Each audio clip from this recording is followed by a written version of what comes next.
Honorable Prime Minister, my issue here was that the actual funds haven't been allocated to the Office of Missing Persons, Office of Reparations. You got the mandate from the people as the Prime Minister. You take charge of this government. Don't let jokers try to run this parliament.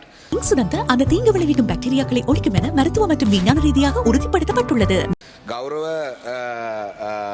கௌரவ பிரதி சபாநாயகர் அவர்களே, என்னுடைய இரண்டாவது கேள்வி, கௌரவ பிரதமர் அவர்கள் தன்னுடைய உரையிலே சொல்லிவாரா இந்த விடயங்கள் தொடர்பாக எனக்கு எந்த கேசஸ் பொருத்தமானது என்று இல்லாட்டி ஏதோ இன்ட்ரெஸ்ட் இருந்தால் அந்த கேசஸை தர சொல்லி கௌரவ பிரதமர் அவர்களே வடக்கு கிழக்கிலே மட்டுமில்லை இந்த நாட்டிலே நடந்த வன்முறைகள் அனைத்தும் என்னை பொறுத்தவரை எனக்கு இன்ட்ரெஸ்டான cases.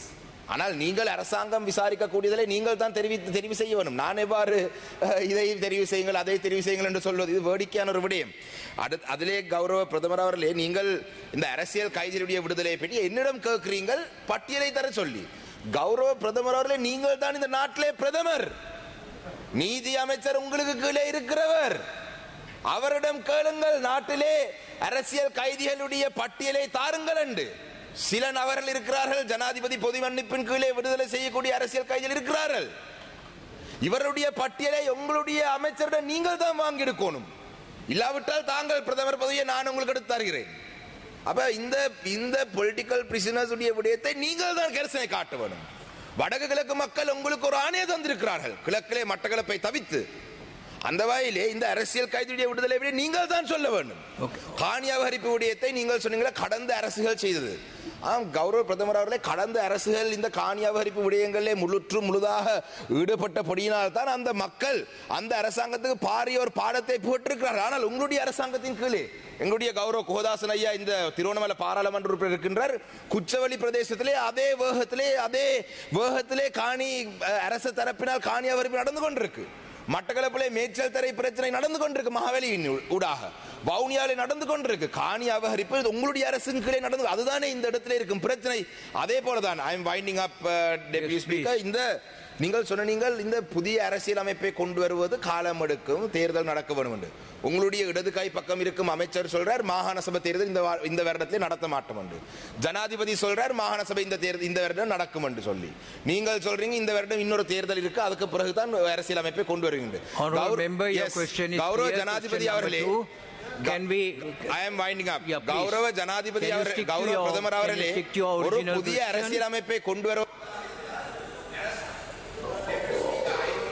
Wind up my question. Yeah, thank you. You have already posed your second question. I think your second question is clear. Honorable Prime Minister can answer that. You have said that your second question was that you posed a question stating this is my second question. You already posed your question stating that this is my second question. Deputy Speaker, these questions are given to members of parliament. You two post questions for the opposition to be asked from the Prime Minister. It is the responsibility of the Prime Minister to provide the list of missing persons. You have already posted and she can answer that on that, please.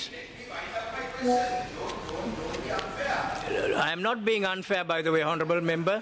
I am being very fair by everybody in this House.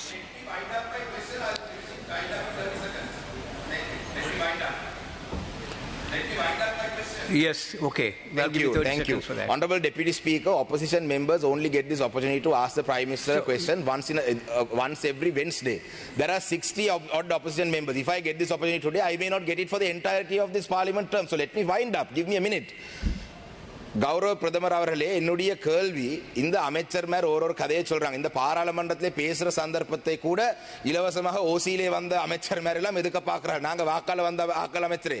அந்த வகையிலே இந்த புதிய அரசியல் அமைப்பை மிக விரைவாக கொண்டு வருவதற்கு, ஏனென்றால் இந்த அரசாங்கத்திலே வரவு செலவு திட்டத்திலே கூட நிதி ஒதுக்கீடு எதுவும் புதிய அரசியல் அமைப்புக்கு இல்லை. இதுதான் என்னுடைய கேள்வி. மிக விரைவாக கொண்டு வருவதற்கு நிதியாவது ஒதுக்குவீங்களான்றதான் என்னுடைய கேள்வி. நன்றி.